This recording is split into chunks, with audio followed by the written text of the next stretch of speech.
transformation. Cette vidéo peut vous donner envie de vous mettre au sport tout de suite. J'espère que vous allez bien, Stevie James, c'est un plaisir de nous parler aujourd'hui. Aujourd'hui les gens, il est grand temps de faire le point sur vos transformations avant, après, énorme et sèche. Bref, vous êtes prêts à en prendre plein les pecs et à ne pas en croire vos veines? Alors, vous m'explosez cette barre de pouce bleu pour les encourager parce qu'ils le méritent, go. Oui monsieur, oui petite. Et c'est parti. Marine, jusqu'à tes 28 ans, on peut dire que tu ne faisais pas vraiment attention à ce que tu mangeais. Et à force de trop te laisser aller et par flemme, tu es monté jusqu'à... boum, 140 kilos. Là, tu ne te sentais pas bien, mais alors pas bien du tout. Tu avais peur du regard des gens. Honte de t'être laissé aller ainsi. Il n'était pas rare que tu fasses même des crises de larmes en essayant des habits dans des magasins. Puis un jour, tu as rendez-vous chez le médecin du travail qui va te dire cette phrase mot pour mot. Ça ne vous dérange pas d'être grosse? Et votre mari, ça ne le dérange pas que vous soyez grosse? Et là, boum, c'est le déclic. Tu commences le sport avec 2 heures de Zumba par semaine. Puis, tu enchaînes avec minimum 4 heures de muscu par semaine aussi. 21 mois et des litres de transpiration plus tard, tu finis par perdre plus de 57 kilos sans opération et c'est pas fini. Aujourd'hui, tu te sens mieux dans ton corps. Plus de stress, plus de pleurs. Tu es à l'aise dans tes robes et enfin fier de pouvoir tenir ce talon plus de 3 minutes. Pour ta transformation Marine, tu peux être fier de toi. Lucas, à l'adolescence, tu t'es laissé aller et tu as pris du poids. Beaucoup de poids. Mais te sentant mal dans ta peau, tu décides de faire face en commençant le sport pour aller mieux physiquement mais aussi mentalement. Et là, plus rien ne t'arrête. Tu sais, tu transpires, tu pleures du gras, mais tu n'abandonnes pas. Que ce soit tôt avant l'école ou tard après le boulot, tu t'entraînes comme jamais. Tu le savais, sous cette couche de gras étaient cachés des abdos énormes et secs.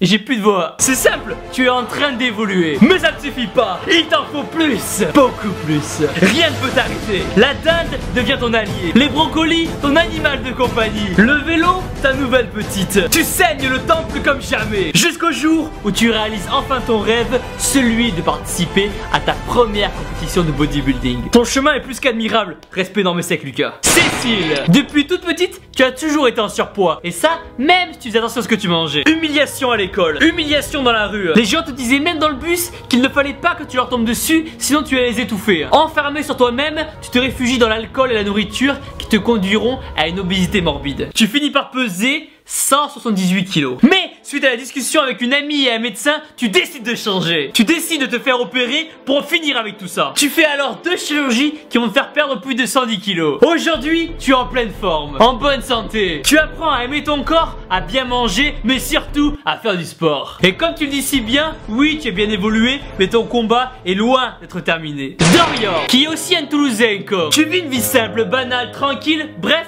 le bonheur absolu. Enfin, jusqu'au jour où ta petite de l'époque, qui ne faisait pas de squat, oui, c'est important de le préciser, décide de rompre. Démuni seul au monde, tu finis par tomber dans l'anorexie jusqu'au jour où tu ne veux plus de cette vie. Tu reprends alors du poil de la veine et tu t'inscris au temple. Entraînement après entraînement à présent, plus rien ne peut t'arrêter. Et tu reprends plus de 40 kilos. Moralité, la muscu avant les petites Dorian. La muscu avant les petites, Flavius. Depuis tout petit, tu as toujours été fin. À 14 ans, tu remarques que quelque chose ne va pas. Tu te fatigues beaucoup trop vite en faisant du sport. On te décèle alors une maladie du cœur et un risque de faire un arrêt cardiaque. À 15 ans, la maladie s'aggrave et on doit t'opérer pour que tu restes en vie. À ton réveil, tu ne peux même plus marcher et tu es plus maigre que jamais. Mais il s'avère que ta détermination est plus grosse que tes pecs. Tu commences à pratiquer le street workout.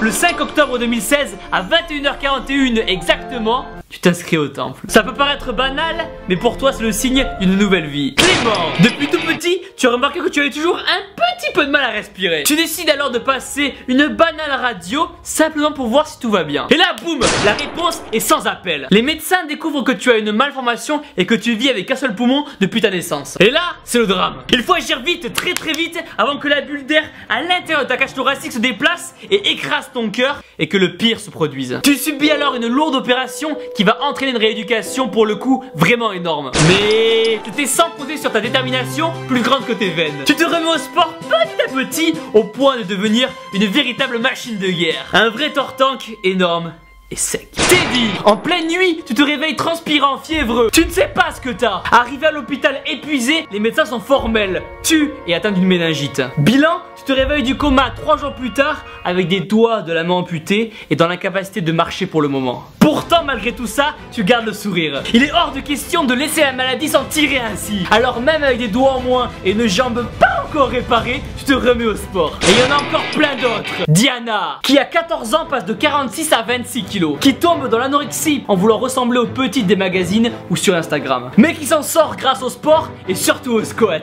Alexis, qui suite au décès de sa mère d'un cancer, a fait une tentative de suicide à 15 ans, mais qui s'est relevé et a repris du poids. Stéphane, qui après un accident de la route a retrouvé l'usage de ses jambes. Guillaume, qui est né avec une malformation génétique appelée Pectus excavatum. Lorraine et Charline, deux petites sœurs qui ont perdu chacune plus de 60 kilos. Et non, je n'ai pas été attiré par vos meules en lisant votre message. Ou pas trop. Denis, 1m90, qui est passé de 125 kg à 13 ans, à 50 kg, puis 75, pour faire 100 kg de muscles aujourd'hui. Dylan, qui est devenu une vraie machine. Jimmy, qui a perdu plus de 60 kg.